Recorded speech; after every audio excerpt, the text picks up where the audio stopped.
Listeners, this year our phone lines are still down, so we can't have you joining the conversation with us, but we know you are there, we know you're listening, and hello to everyone tuning in live on YouTube as well. Thank you for being part of another year of broadcasting here on Radio Architecture. My guest and conversation partner this evening is Simon Knott. He is the founding director of BKK Architects. Simon has a passion for city making. His experience in architecture and urban design covers a broad range of projects for government, institutional, commercial, retail and residential clients. Simon's strong urban design focus, coupled with broad architectural experience, makes him a recognised leader in the architectural community. Simon has a passion for community-led design and processes achieved through a well-conceived collaborative approach and a deep interest in residential design and how people inhabit space.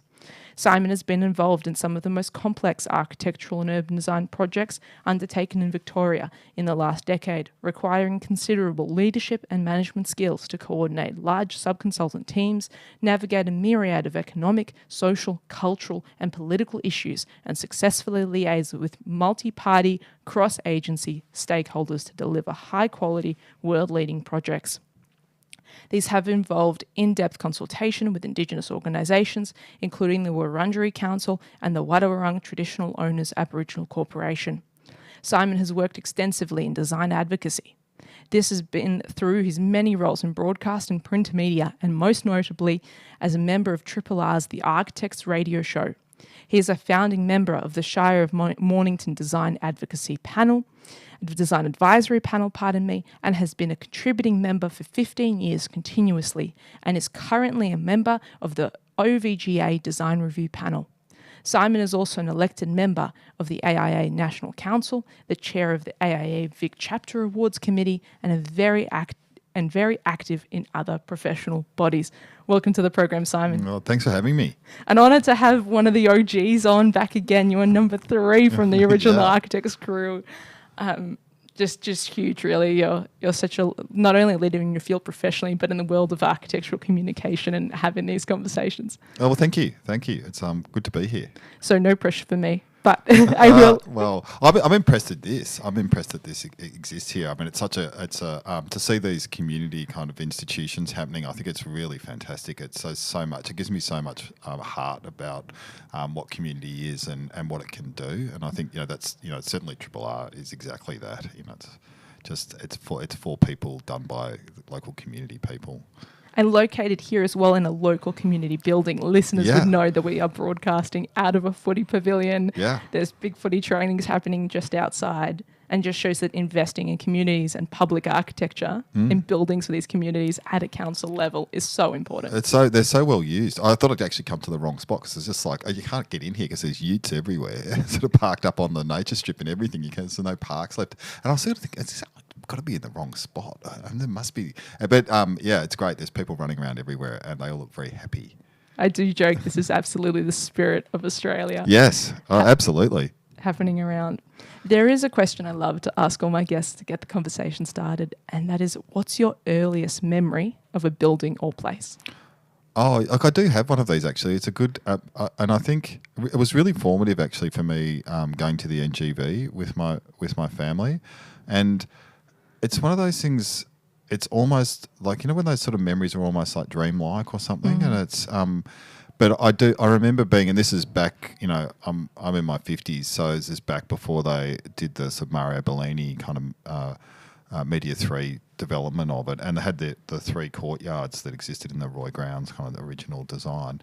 And one of them, I distinctly remember this Japanese one they had, and it was filled with these rock pebbles and had these water fountains coming out of it. And actually, they had some of the sculptures that are now down here at McClellan Gallery, out in the field out around McClellan Gallery, where actually one of them was in the courtyard. And I really just remember that so distinctly, and the Leonard French ceiling, and the feeling like it was like this medieval building. It really just felt like, there was, these had things drama. I loved about sort of castles and everything. And I was really, one thing that, much later when we were looking at doing, I think it was when we were looking at, we did a submission to do the public realm that's being done now around the Arts Centre, in a submission with Kirsten Thompson about, I don't know, maybe 10 years ago now, maybe less. And we walked out the back into the garden of the NGV, and it was literally in the sort of works compound stuff, and they had a big pile of these stones. And I said, "Oh, what are these?" And they said, "Oh, they're the old stones from that used to be in the courtyard in the middle of it." I thought, and they're just lying around in the sort of corner. So I took one, and it sits on my desk now. So it's a kind of nice rounded story about how that came about, but really, really formative. I just remember the spaces and being so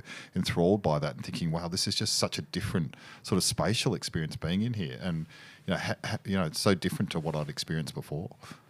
How old were you when you had the moment? I don't know. I reckon, like 8 or something, or 7, or that kind of age, where you're sort of old enough to kind of realise that there's meaning in that, but not really understanding it either fully. I think awe. I think what I've increasingly kind of understood that, that's we travel overseas, and it's a feeling of awe when you walk into something.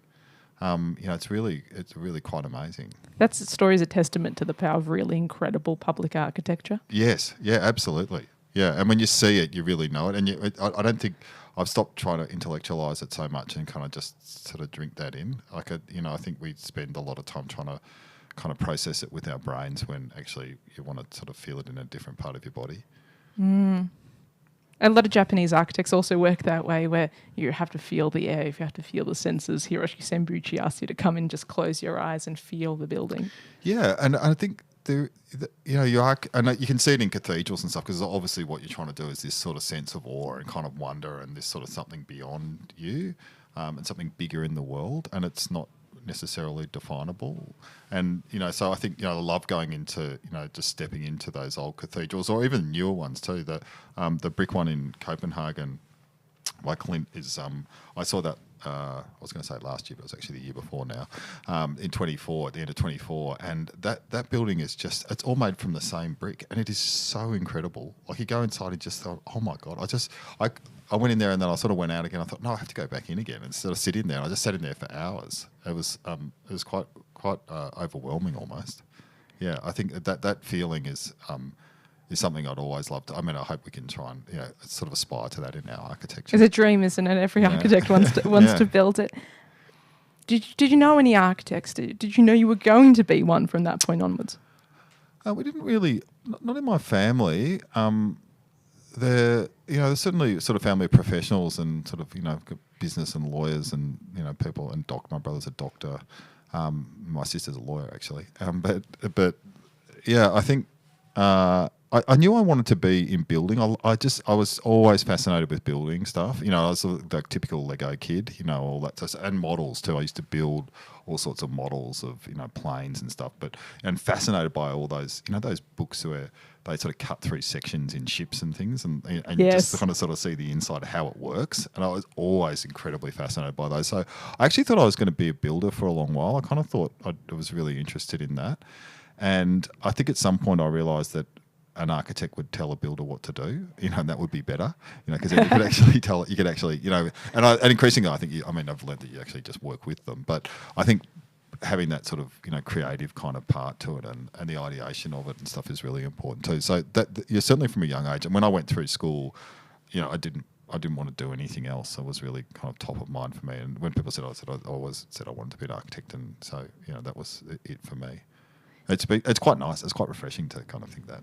Because I think not most people aren't quite as fortunate to take quite a long time or never actually kind of realise the profession that they want to be in. And I've always loved doing it.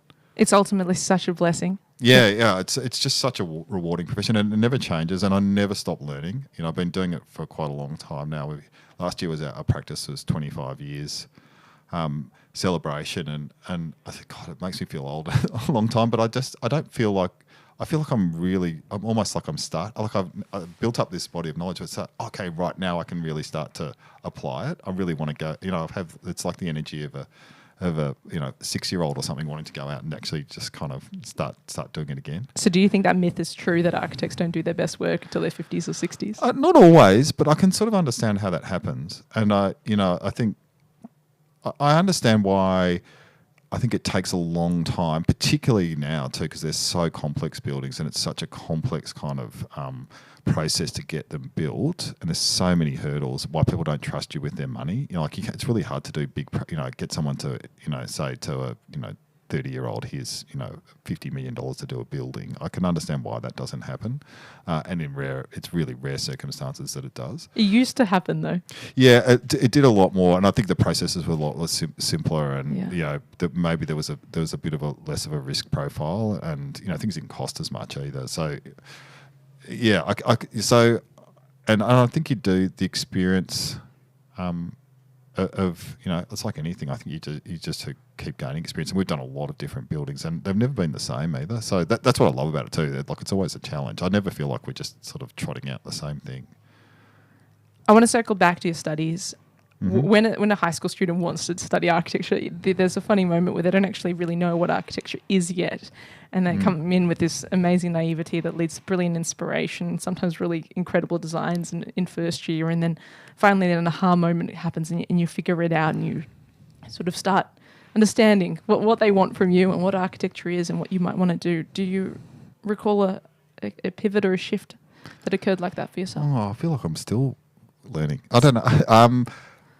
Yeah, I think so. I think that there was a big shift for me. I think when we did our sort of thesis project, I did it with someone else, and we went through with Julian Koslover, who ended up being one of the partners at BKK, and I just remember struggling. It was sort of a whole year-long thing, and it was you're just working such long hours, and there was so much input into it, and you really wanted to be this thing, and a sort of point where we realised that we were sort of almost trying too hard. Like, we were just kind of, we'd done all the reading, we'd done all the background stuff, and actually there was a point where I just realised you just sort of had to let it happen.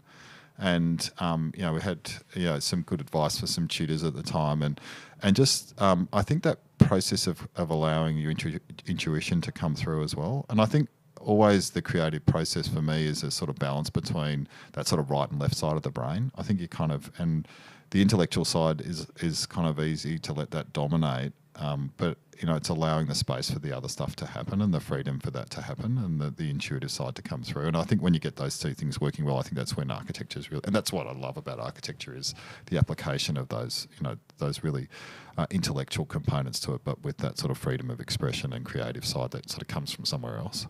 And appreciating that architecture should still have moments of art and should still be an art at some level. Yeah, absolutely, absolutely. And understanding, I think I've, through the evolution of my career too, has become a little bit more humble about that too. I think there's a point where you're young and you're kind of confident, and you think you know everything sort of thing, and you don't really. And trying to sort of enforce this kind of idea about what I thought architecture would be, and I've learned throughout my career to listen much more, to listen to what other people are doing. And actually, I think, and maybe we'll come back to this, but, architecture has become much more of a sort of big collaboration with a lot of people, whether that's people at the office, whether it's with clients, builders, consultants, everyone, First Nations, people we work with. There's a whole lot of things that go, and when you get that all sort of humming together, that's when you get the best results, I think. What's the hardest lesson you had to learn as a student or as an early practitioner? The hardest lesson? I don't know. I wouldn't say. I mean, I don't think when you start out you can.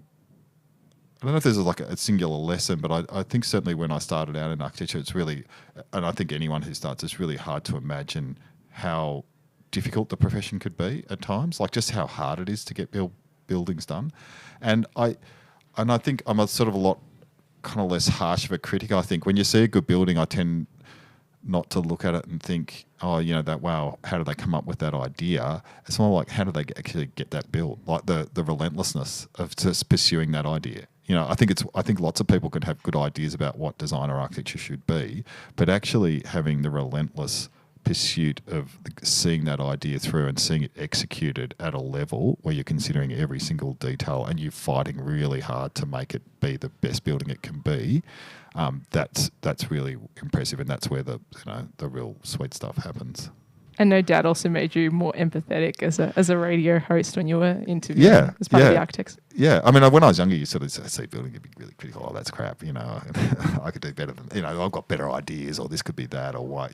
But you actually realise it is really hard, and I think that's why you see a lot of bad buildings, because I think you do need people do need to be really committed to it to achieve good architecture.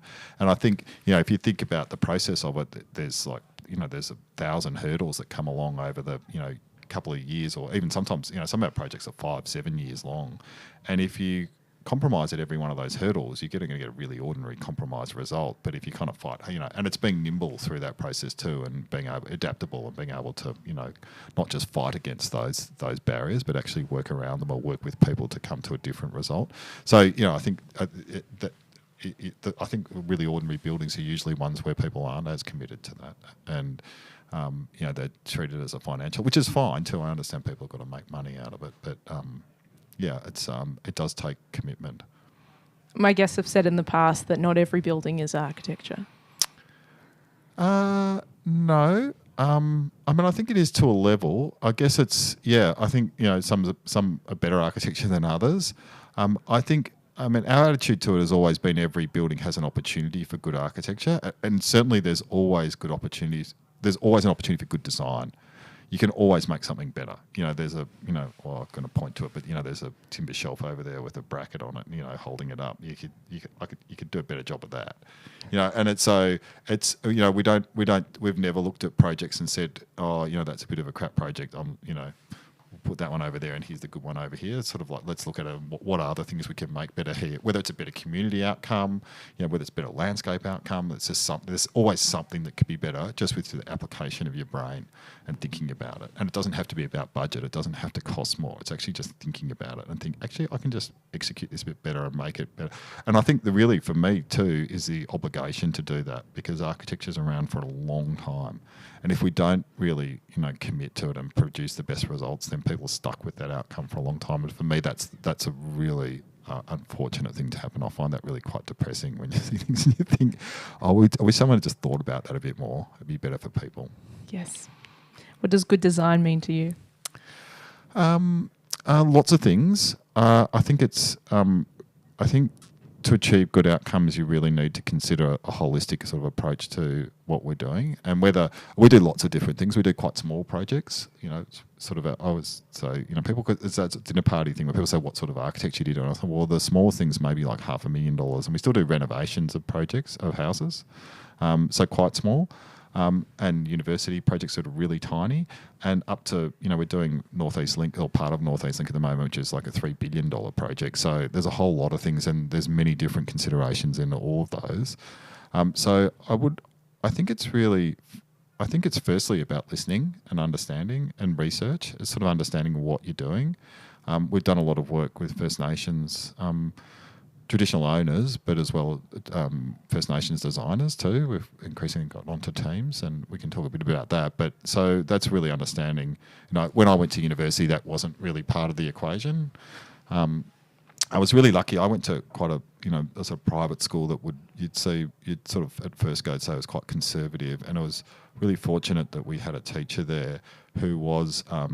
At the time you'd have said he's part Indigenous, but now just say he's Indigenous. And he just went against the grain there of what the curriculum was and started telling us about massacres, and he'd say, and really in quite graphic detail. And he said, I'm telling you this, and this is when I was like 10 or something. And he said, I'm telling you this so that if a Aboriginal man comes up to you in the street and they're angry, you'll know why. And it really resonated with me, and it really struck me at the time, because you just didn't talk about that. Just didn't happen back then. This is kind of in the 80s. It just wasn't part of our kind of knowledge systems of what we were taught.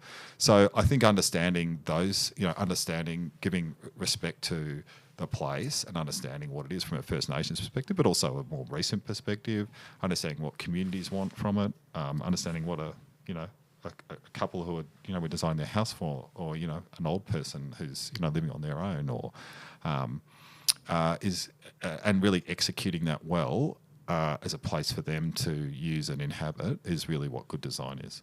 And so I think it speaks to people on all sorts of different levels. It speaks to good architecture and good design, speaks to the actual users of it. So, the people that are using this broadcast space here, this little radio station, but also then the community that are using it from the outside and how they experience it. And some of that might be someone who comes here once a month. It might be someone who comes here every week. And then there's those neighbours who are living over there on the other side of that fence and what it means for them too. So it's if you can get everyone, if you can consider design talking to all those people and really kind of enriching their lives in some ways, then it's good design, I think. The hope is also that we can then connect it to place, and people will care for it and love it and engage with it. Yes, and I think it's making the world a better place. I think for me that's the great power of architecture and the great obligation we have. And I think sometimes that can be a bit overwhelming, the obligation to do that. But that's why I love it. It's so rewarding when that happens. And when you see years down the track how the place that you've done has created that. One of my most formative things when you talk about in architecture was the first job I had was with Neil Clarahan, who's really well known and celebrated modernist architect, and sort of contemporary of Robin Boyd's in that era, and the very that typical modernist expression of that. He did a lot of houses, and really wonderful houses actually. And he was 72 when I started working for him, and I was 25. Wow. And it was just the two of us, and there wasn't a lot of work on. And so we used to go and do work on these old houses of his, and people lived in them for 40 odd years, and you'd go there and they'd say, "Oh, we love this house. Our kids have grown up here. Our grandkids have grown up here. Neil has been, he's been a part of us, and we've lived with it all our lives. And we just, And for me, that was just was everything I'd hoped architecture could be. It was such and studied through and everything else, but to actually see how that had manifested itself in a real world situation was really, incredibly powerful for me. How do we return to that sort of custodianship and love and joy for the building, for the place, for the human relationship, the value of the architect's work? Well, there's something so special in that story. Yeah, I still think it's there. I definitely think it's there. And I think it's a question of how we deal with it. And I think it's a question of and I think architecture sometimes gets a little bit caught into the sort of fashion of architecture and architects doing buildings for themselves. And I think if you can really, there's always a bit of that. I think you've got to bring your own self to the design. That's inevitable as an architect. But I think if you really consider, like when we're dealing with houses, and this is probably all projects actually, if you can think about the longevity of that and how that might evolve over a period of time and design for that, then people will, it's like you said before, they'll respect it, they'll love it, they'll cherish it, and they may change it slightly, but they may not. And those when you see, I was really fortunate just over the summer to go and stay at a Peter Stutchbury house on the southern coast of New South Wales, and it was with the son of a family who'd built it in the 90s, and it's a really early. Peter Stutchbury is a famous Sydney architect. For people who don't know him, he's won a gold medal, the highest award in Australia, and for his houses, which are extraordinary. And a lot of them now, the more contemporary houses that people would know about, they'd be worth millions of dollars to build. This is like right at the start of his career, maybe when he was in his very early 30s. And it's like a beach sort of shack, the informality, and they haven't touched it. They haven't done anything to it. It's the same bathroom, same kitchen, same, the timber's all kind of wearing out. And it just has the most incredible feel to it of these long summers that these families have spent in it. Now it's become generational. The kids are starting, and their kids are starting to. And so I think it does exist. And that, for me, that is the real the real heart of architecture, is how that, and that's a house that's very connected to place. It's very connected to its kind of bush beach setting, and it's just got an incredible Australianness to it. I think of how relaxed living should be and informality of that. So yeah, I guess I don't know what the question was. I love that. You just painted this image for us of this such almost quintessential Australian architecture, and one that gets captured in films, and you can imagine Screen Australia picking it as a set.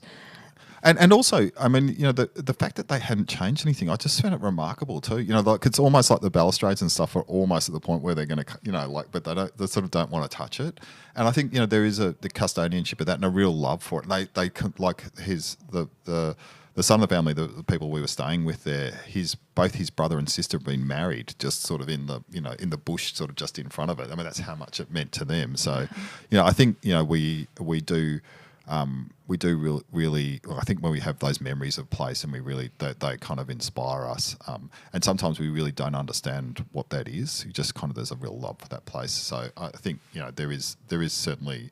That still exists in architecture, I think. Hopefully, I think that's what we should all aspire to. And it's less about getting it published in magazines or what it might look like or what the Instagram feed's giving out. It's actually providing something that's really for the clients. You want to get that call back when you're 70. Yes, and it's interesting. We've been working out in Central Dandenong now and I started back working out there in 2008, I think, in a sort of restructure of Central Dandenong, big master planning project, and we did the main street, and we've just started back out there again now, 15 years later. So I spent about 7 years kind of out there in the middle of that, and it's such a fascinating place. The ethnicity and the culture there is just quite incredible, and really low socioeconomic sort of area. So people don't have a lot of money, but they have a lot of kind of character and community and strength in what it is to be in that place, and a real love of their own cultures. There's something like 150 different ethnicities there, and the most fantastic market, Dandenong Market, if you haven't been there, is well worth going to. And we started working out there again on this precinct, and it's so lovely to go back there and see bits that we've done and see how they work, and see some bits that didn't work. I mean, we don't always get it right. But, that's kind of the same thing on a much bigger scale. I love that. What's the biggest lesson that your first mentor, Neil, taught you and that you took into starting your own practice and when it came time to open BKK?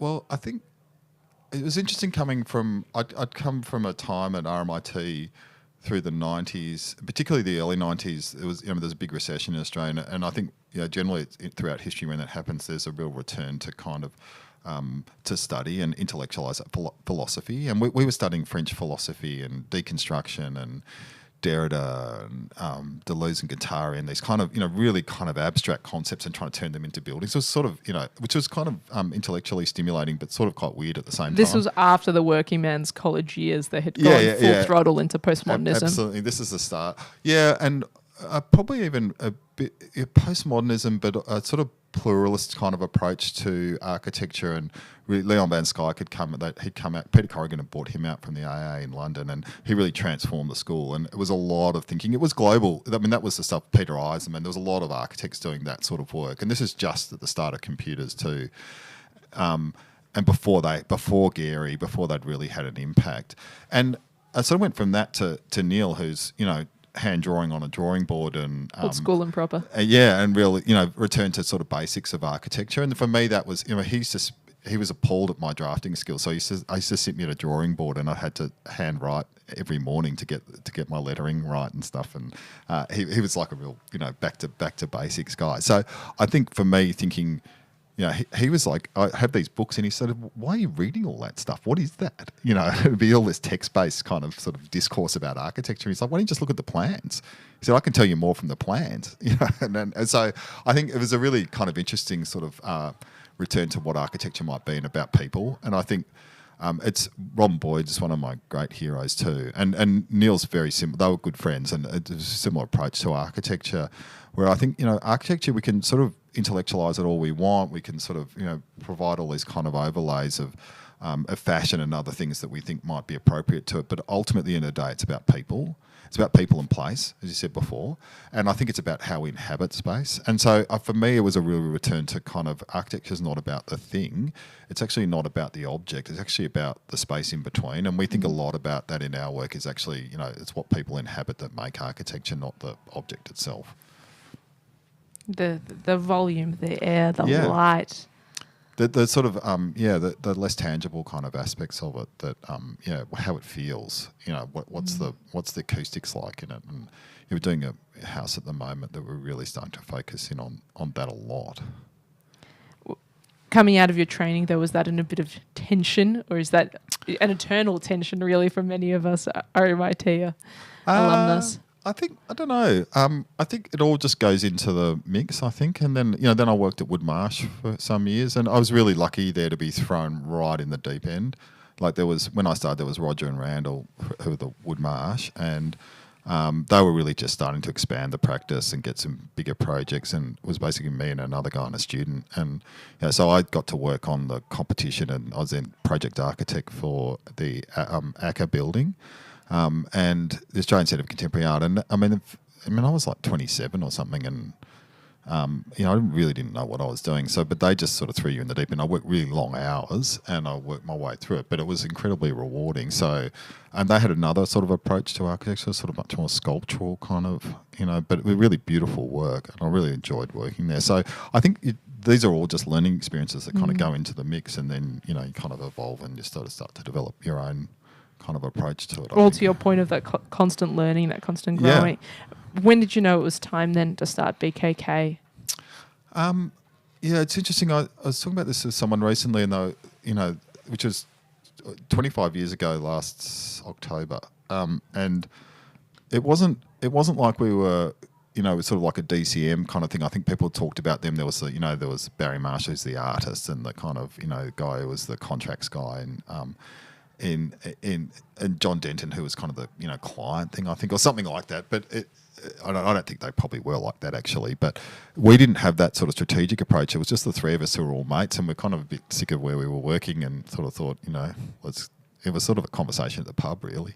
Let's start a practice. And you kind of don't, we would, where we're going to get work from, how's this going to work.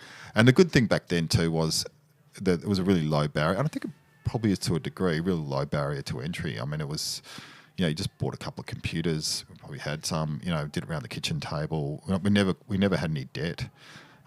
We just got on and did projects, and we started doing the usual things you'd do as, sort of a renovation from a cousin, and a few family jobs and tiny things, it's sort of just whatever you could get your hands on to just get some work going. So, and it just sort of evolved from there. It felt like the right time. And we were really lucky. This is just happenstance, really, that coming out of the 90s recession at school, we had, a lot of people left the profession there, and it was a really serious time, and lots of people saying just, what are you doing? Taxi drivers, architects turning to taxi driving and other things just to get by.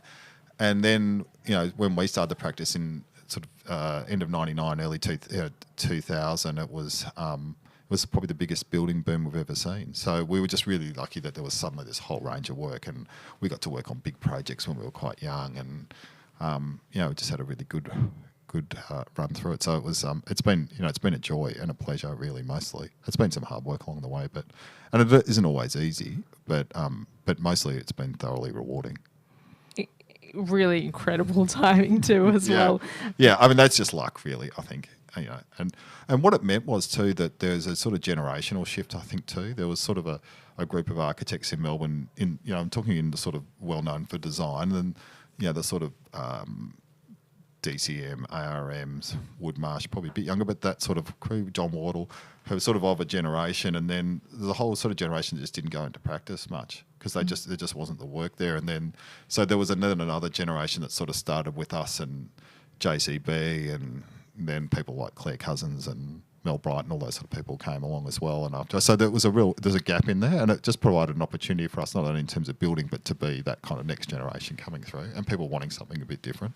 As you mentioned, all your projects have really unique outcomes and really unique aesthetic, although I think they are tied together by some strong use of colour and some strong form and geometry. And you were trying to, I feel, get away from a lot of those really highbrow cerebral concepts, really big philosophical ideas. You just wanted to do work. But I do want to ask, was there a driving philosophy for you guys coming together and something that really underpinned your practice? Or what did you say at the pub that you want to do? Yeah, well, I think certainly there's a whole lot of deep sort of reading and philosophical thought that goes in behind that, and we're always big consumers of art and reading, and involved in. I think one of the most amazing things is that living in Melbourne, the Greater Melbourne, is an incredibly collaborative, creative city, and I think it's not as well celebrated as it should be. What it is, and I think I hate the sort of term world class or those sorts of things, but it is of a world standard. I think it's as good as Copenhagen or those sorts of cities. It's probably just not as recognised or celebrated for it, and probably doesn't have the history of those other countries that do.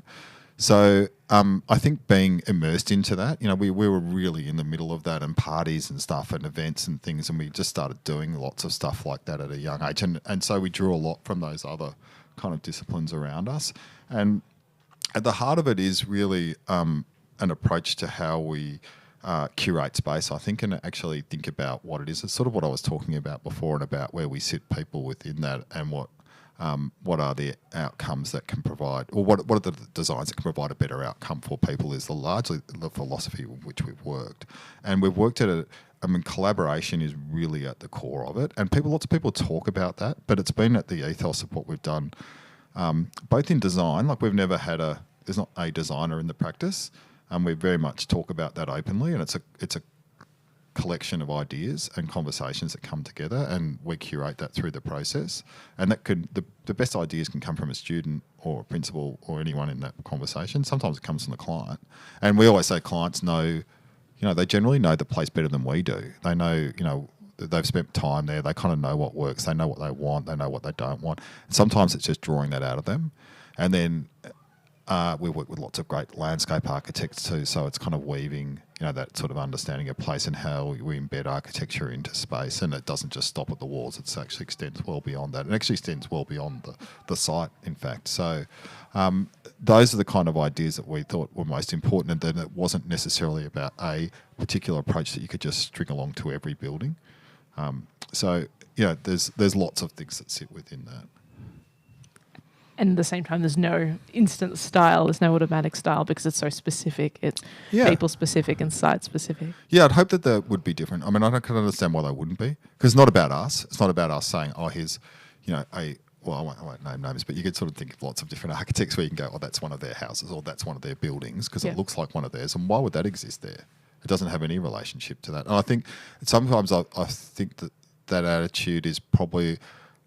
it's kind of an older generation of architect who was very much, it's a modernist ideal, and it's not a criticism, it's just kind of the way things are, that there was this sort of top-down, it's like Howard Rourke, the Fountainhead sort of approach to it, Mies van der Rohe or Le Corbusier, someone like that, and, they have these grand ideas, and everyone sort of, kind of fawns around and then delivers them.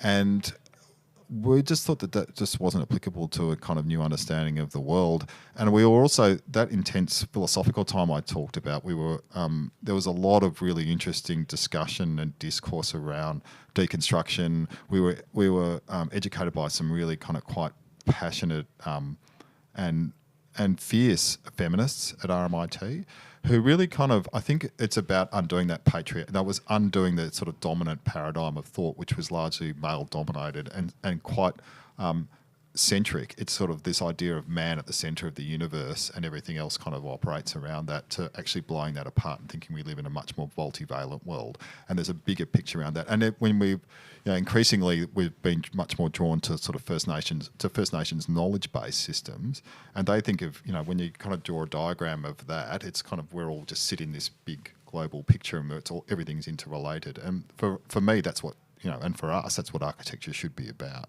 So I think it's really kind of unpicking those kind of dominant thoughts and kind of thinking much more widely about what are the other things we can bring to this conversation. The inextricable interconnectedness, I like to call it. Yes. And I think that is architecture for a new world. That's what our new world should be about. And it's understanding different ethnicities, it's understanding different ways of doing. And when we do a place like we would out in Dandenong, we would want to think about ways we could cater for everyone to be in that. And that might be the less abled, it might be the elderly, it's also the young kids. But it's also providing a respect to place for First Nations there, and some understanding of how they might have wanted that to be in a new spirit of reconciliation. It's not like we can ever go back to the way things were, but we can actually provide a better future for how that relationship might work. Have you ever had a project win or an advocacy win that you're really proud of, especially with the level of tenacity that's required to bring some of these long ones into existence? Yeah, I mean, lots. I think they're increasingly, like most of the projects, with the big projects we do now. Oh, I don't know. It's not even the small ones as well when I think about it. But the big projects we do, they're like, I'd have to say things like we work with the SEPA Alliance on level crossing. We've done a lot of level crossing removals, and we've done 3 kind of significant stations. And we did them with another architect. We did with 2 other architects, actually, Kiriakou and Jacobs Architecture, and also Aspect Landscape. So that was a really strong collaboration, but they are really big, complex projects. So at Lilydale and Mooroolbark are probably the 2 kind of more significant ones. And about maybe 8 months into the design process, COVID hit, and we sort of delivered those basically from, sitting in my bedroom at home in Northcote. And I look back and I think that the ability to actually go through that process and be an advocate for design and actually make them happen is really quite extraordinary. I don't know how we did it. And it wasn't just me. I was part of a team. But we sort of, we led the kind of design process through that. And I think those big projects, like we've been working on North East Link now for 8 years or so, and that is continual advocacy. You're sitting in meetings, talking to government, talking about design, trying to make these things happen all the time, every couple of weeks. So, and then out with the community, talking to them, with councils, talking to them. So, it's not just one bit of advocacy, it's kind of continual sort of fighting for, and not always saying this is my idea, I want to achieve it in this way. It's listening as well. It's saying, okay, these are the outcomes we want to get to, and then if there's a pushback against that for a reason, and it's a good reason, maybe there's another way to achieve the aim. And I think that's what good design is not necessarily coming up with the good idea, it's coming up with a strategy and being able to achieve it by being nimble enough to move around the obstacles as they come up in front of him, because they always come up, whether it's a cost thing, or whether it's a community thing, whether it's a pipe that sits in the middle of the space you're trying to get through, or whatever. There's lots of things that happen that make things difficult.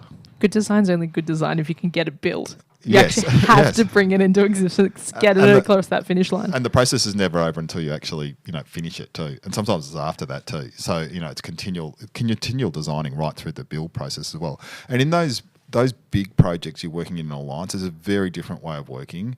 You're working with a building team. So instead of like traditionally architecture, and this is the way I was trained and most of us would be, you come up with designs, you work with your client, you document it all, and you go out, you tender it, and then they go and build it. Whereas in that process, from day one, you're in an office with the builders, with the clients, with all the other sub-consultants. So instead of sitting there going, how am I going to do this? You just go and talk to the guy over there. And he's the guy who's doing all the geotech engineering. He's the engineer. They're doing the facade. So we just go over and have a 15-minute conversation and say, what about this? And the guy's costing it's over there. So he can say, no, that's not going to work. Why don't we do it this way? And that the energy around that is fascinating. And it's really kind of, there's they're really fast paced. There's a lot of pressure on. It's big money too. So there's an expectation to really deliver hard on that. And there's a lot of risk involved. And you learn a whole lot of other negotiation skills about how, advocacy and negotiation and how to achieve that, because you're not working, the client is kind of somewhere over here. Your client you're engaged by the builder. So you've got to work out a way to kind of get to the same, get to the good results. So, that's taught us a lot about how to work through those processes. And that's been a big learning curve over the last 15 years or so, and a big shift for our practice. You've walked into my favourite topic, Simon, which is procurement and how we really can get better Yes. procurement out, because I feel that that's where the success is and where the opportunity is. And this alliance contracting is amazing because you share the rewards, you balance and share the risk in some ways together, and most importantly, it's non-adversarial. You have to play nice.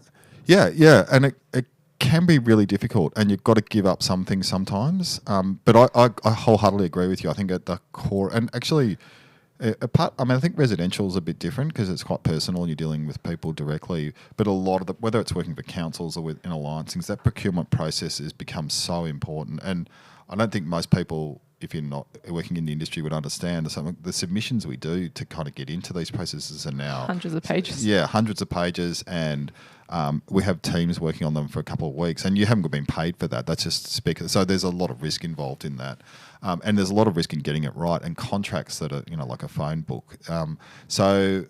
Absolutely. I think I also work on. I've been on National Council, the Australian Institute of Architects, for the last couple of years, and there's a lot of work being done in the background. And there's a group, not me, that have been working on a whole system of procurement and getting better terms around that, which is about to come out hopefully in the next 6 months or so. That'll hopefully get that process a little bit better. They have a really fantastic system in the UK, and it's slightly borrowed from that, where there's a standard scope of services. And it's a document that everyone uses, whether you're a client, whether you're a builder, whether you're not. When you're getting a fee from an architect, you've got these, I think there's 7 or 8 stages, and it's really clearly spelt out. Everyone uses the same terms. These are the stages you go through. These are the deliverables. This is the expectation. This is what you're getting. So you can say this is what we're just tendering on stage 1 to 4. Whereas what we find now is that there's a lot of ambiguity around what terms mean and what design development means and what. And how can clients compare apples with apples? Yeah, you can't. And what's sketch design versus concept design, and what's this, and so there's. So I think that procurement process, without boring people, is really key to it. But I think that the alliance contracting part, if it's done well, is a really fantastic. And for people who don't understand that, it means you're part of an alliance where everyone works together. So the client builder and all consultant teams are largely part of the same team, and you're all just pulling in the same direction. Yeah, so you don't have these adversarial relationships where people are starting. They can get tricky though. People do sue people and all those sorts of things still. But I reckon it's a really great way to work. We really loved it, and we're really proud of the work that's come out through those processes. There's a particular question I love to ask about procurement and alliancing, and I'm really interested in your take on it, Simon, because I've heard a couple of different answers. Mm-hmm. But why is it that we can't use alliance contracts on these smaller to medium-sized public projects that are, say, in the $3 to $15 to $20 million mark?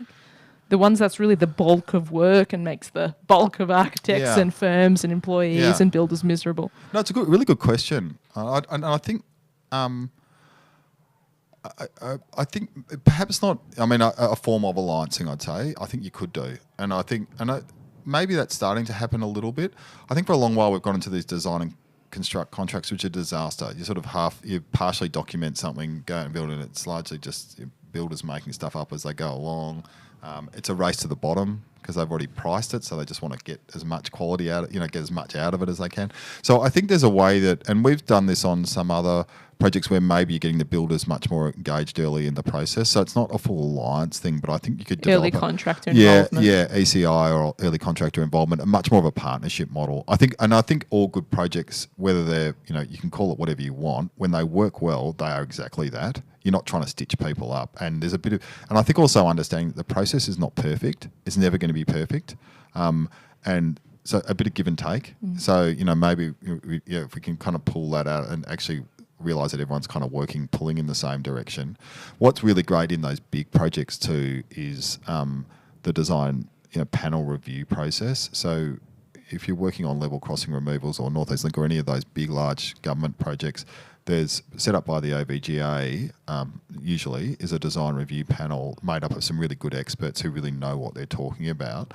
And you go and present to them and they sort of, kind of have the authority on design. So it's not the builders kind of really deciding that. And you learn how to kind of make that work for you. So then the builders are really reliant on us in selling what they want to government as well. So that is a really kind of interesting process. And I've been involved with that both at the OVGA on a design review panel there, and also in Mornington. On both sides of it. Yeah, on both sides, and I really think there should be more of it. I think that should be part of all the processes we go. At Mornington Council were really quite progressive in establishing that back. It was about 15 years ago. Some really smart people set that up, and I was lucky to be part of it. And I think it's such a great experience to kind of work through that with planners who really want to understand more about design, and councillors. The mayors used to come along to the design review because they wanted to understand more about what we're trying to get. And sometimes we'd say things that would horrify them. So I think, maybe you could have some more height here and do something else here, and they'd be like, you can't have full story. And so, I think there's a more sophisticated conversation. But I think that, I don't know if we can, contractually, I think it's hard to do alliance things. I think legally it's sort of hard to get that at a small scale. But what you're talking about, the essence of it, absolutely. I think the partnership model and actually getting people to kind of collaborate more on the process of an outcome and being focused on what the outcomes are. I think at the heart of alliance contracting is that you have an agreed set of outcomes. You want to achieve these things, and how do we get to that? Let's all decide how we can get to that. And if you get there early, everyone gets a bonus as well, which is an amazing motivator for people. I've heard one of the takes that it's actually the financial mechanisms that are the biggest barriers, not just the cost in setting up, but on a large project that's larger projects that's negligible.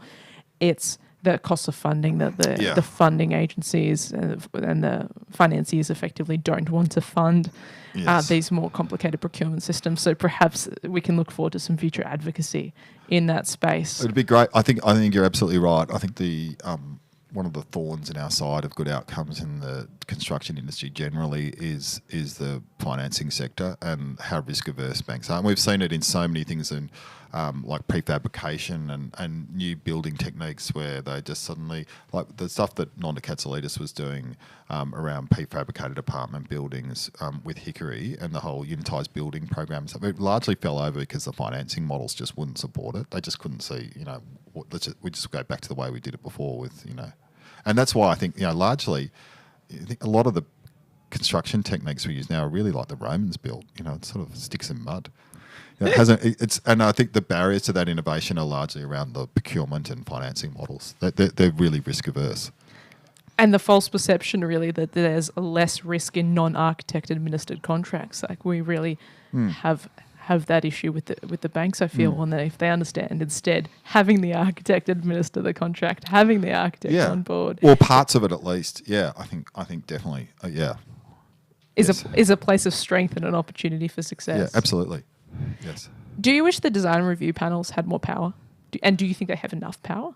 I think the ones I've been involved with, I think inherently, I don't know if it's necessarily about power. I think there should be more of influence, them. Perhaps. Yeah, more influence, and it should be more widely used. I think is really it should be everywhere, and I think every council should have a panel of experts. And I've been on a few trials where they've tried to get a centralised kind of municipal review process that could then be used by all the councils, but it's really hard to get them to take it up, and local politics sort of usually gets in the way of those things.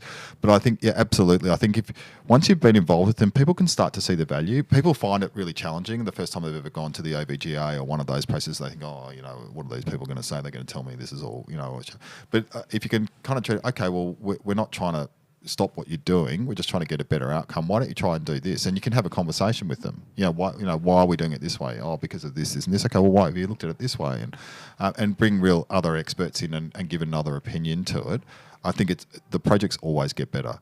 And whether you're dealing with a really not a great bit of design and just making it a little bit better, that's always going to be better than than nothing at all. So there's always room for improvement. So I'd be an advocate for the design review panels being everywhere.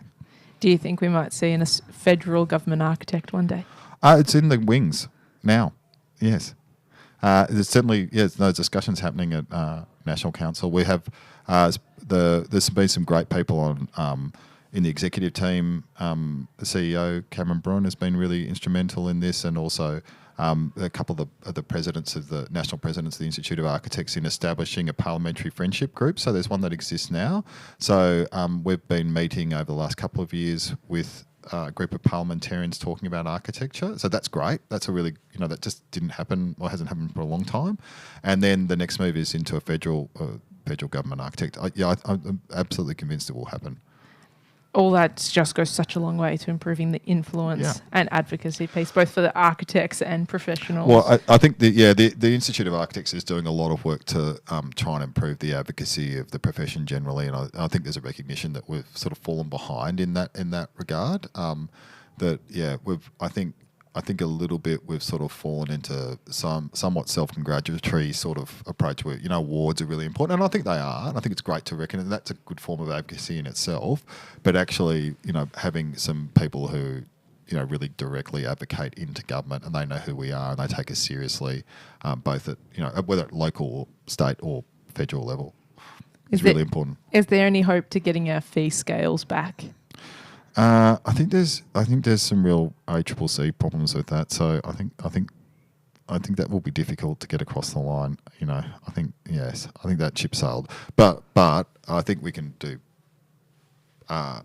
Some better work around what fees. And I think the sort of procurement models and looking at those, I think would go a long way to understanding that. I think one thing that has shifted a lot from that design and construct, I think a lot of builders have realised that, and developers have realised, particularly builders though too, that they used to like D&C because they thought, architects just get in the way. We don't need to, just give us a few drawings and we'll just work it out for them. But there's a whole lot of risk in that, and they carry it all. And so when it goes bad, it's all on them. So I think we're starting to see a real shift back, and you're seeing it in New South Wales with fully documented apartment buildings. You know, all the problems they've had with cladding issues, structural failure, all those things, is actually saying, okay, we need to fully document every single part of this, and it needs to be, really well tested. And I think that sort of, I think the regulatory sort of frameworks around those will shift a lot, and I think that's one area that AI will benefit architects and the profession quite a bit. I think I can see how that would sort of flow through into those areas. In checking regulation and it's such a complex minefield now about what it is and what the correct way to do things are, and I can see how we can start to get sort of better compliancy through the use of AI and sort of computer modelling and how we document buildings. So hopefully I think we've seen some pretty ordinary results over the last couple of decades, so it's got to get better. Do you think AI is just a tool and it's going to take up maybe some of that dumb, boring work, and we can focus on the good thinking and the good design part of things? Do you use it in your practice right now? Yeah, we do. I spent a lot of the summer actually sort of thinking and reading and listening to podcasts a lot about AI and trying to sort of think about, because I think it is coming pretty hard and fast in the profession. And talking to colleagues, I think a lot of people are using it, but mostly in fairly simple, like in the submission world, all those sorts of things, writing, and there's a whole lot of pro forma stuff that you need to do in architecture where it's fantastic. It is so good. I mean, it's like our studio manager, she uses it all the time, and stuff that would have taken her weeks to do, sort of policy documents or kind of other things that you kind of just got to have. You can just get them out pretty quickly and save a lot of time. And we use them, so we're using it a lot in that space. I think also in coding and parametric design and computational design, all those things a lot. I think it hasn't really hit hard into documentation systems yet, but I think it will probably come. I mean, I could see a point in the future where you've got you create a model and you put it into an AI sort of program and it gives you a compliant set of drawings. I don't think you'll ever I think it's a long while before we take humans out of the chain. I don't think it's an total automation process. I think it's, as much as you said before, it's a tool, and I think it will assist us a lot. And one of the biggest issues in architecture, I think, if I look back over the length of my career, the level of bureaucracy, how difficult it is to actually deliver buildings, all the barriers to kind of getting documents out and compliance regimes. And I'm not sure they have made buildings necessarily better, but we do lots more of it. And what that's meant is the design time and other things, we should be spending time on thinking about communities and how we can make buildings better get squeezed down. So I think there's a way that could sort of unlock that in some ways. So I'm quite positive about it. I sort of alternate a little bit. Between positivity and horror. Yes. Yeah, robots are going to take over the world and kill us all actually, I think I've come to the point over a long deep dive over summer to thinking it's going to take a while. I think the sort of hype we've got at the moment that it's all going to come and change the world in the matter of a couple of years, I think it will change things a lot, but I don't think it's going to be this suddenly everyone's, it's a catastrophe and everyone's going to lose their jobs. And I think there's a lot of hype that's driven by the tech companies because there's literally hundreds of billions of dollars worth of funding tied and share up prices. Yeah, so there's a lot. There's a big bubble thing in there. So I think it will change, and I think it'll be a dramatic shift in our society, and in things like medicine and stuff. I think it's incredible. Lots of spaces in the world it will impact us, but I think it will be a sort of more integrated approach. I think over decades. I think. That forecast for the sort of mass workforce redundancies is they're saying that 2-3 years. But my concern is in our industry is for the younger entry level positions, the work the students, the graduates might have done, who then become the future architects, the future leaders of a practice. That is a worry. When and how do they enter, and how do we train them? Because if they're not doing the entry-level tasks, then they're not learning those core things they need to learn early on. I don't think they'll be fully replaced, though. I think that's the point. I think there might be slightly different tasks to what they were doing, but I think they'll still be there. And I think you'll still need to have the thinking, and you'll still need to have the human thinking within that. And I don't think AI will be able to. You think about the world and how many factors kind of influence the outcomes of things in the world. The way that I just don't think AI can anticipate that because it's predictive. It's based on particularly the models we have at the moment. So I don't know where it will get to, and no one really does know yet. They don't even fully understand how some of it works.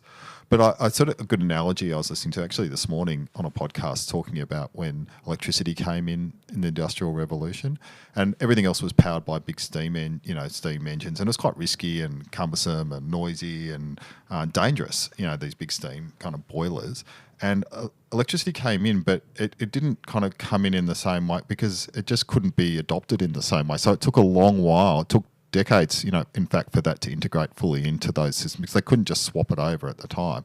So I think it's probably not a direct analogy, but there is similarities in that, and I think it will take a little while to come in and for people to feel comfortable with it. And I think there's far more pressing issues in the world around climate and food security and other kind of things, and housing people and all those sorts of issues are much more pressing than AI. I think it will have issues, and there's going to be some, like all new technologies, there's going to be some not great outcomes, and there's going to be some wonderful outcomes.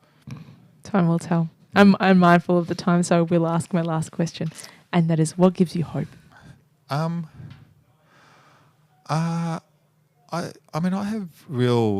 always had really great hope for driven by people, of humanity. I think at the heart of it all, I think, even at our darkest times, I think there's always goodness in people. There's a great book written by it was actually a father of a friend of mine when I was younger, and he was in a car accident, and I think it's a Chinese proverb, or it's come from somewhere else, that all the darkness in the world cannot extinguish the light of a single candle. And I remember reading that when I was quite young and thought that was really resonated with me. And I think whenever we think, there's a lot of things about the world at the moment, you think they're pretty bad, conflicts everywhere, whether that's in the Middle East or what's going on in America or wherever. I mean, you can point all over the globe, but there's always these great glimmers of people that come through that. And I think the goodness in people will always triumph. So that's what gives me hope. I think we'll always come through.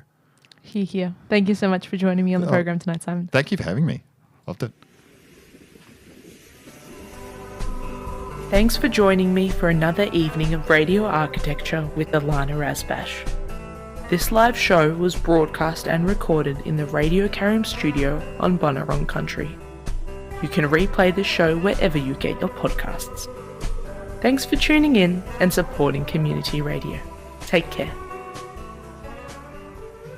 Yo! We're cell towers, and get off the algorithms and listen to Radio Karim. Support your local community radio.